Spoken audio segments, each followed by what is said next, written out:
Благодарам, председателе.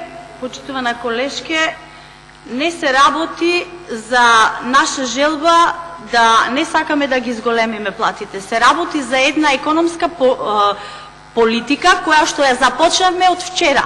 Со реализација почнувајќи од зголемување на минималната плата, тоа зголемување на минималната плата на 12.000 денари за сите работници, директно ќе влијае на отварање на спиралата за севкупно покачување на платите, што во перспектива ќе значи зголемување на нивото на просечната плата.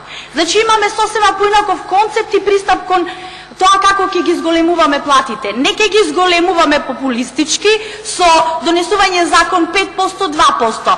Тоа ќе се случи во сите сегменти, во сите стопански и нестопански дејности. А за тоа ова владата предводена од Социјалдемократскиот сојуз и ова парламентарно мнозинство работат на еден план за економски раст.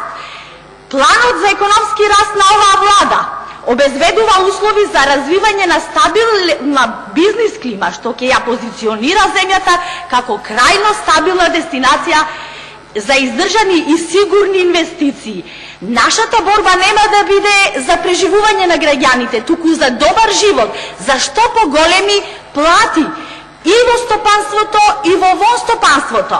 Планот за економски развој за новосоздадените работни места предвидува финансиска поддршка за покривање на 10% од исплатената плата, која што е за 50% повисока од минимално утврдената. Мерките предвидуваат и дополнителни 2% финансиска поддршка за секоја 10% повисока плата.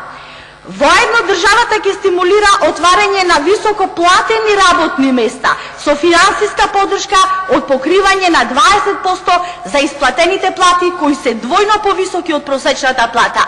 Тоа ќе ја раздвижи економијата, ќе имаме економски раст и природно ќе доведе кон воведување и изголемување на платите и во јавната администрација, бидејќи тие зависат од придонесите кои се донесуваат и се даваат, а од реалниот сектор произлегуваат.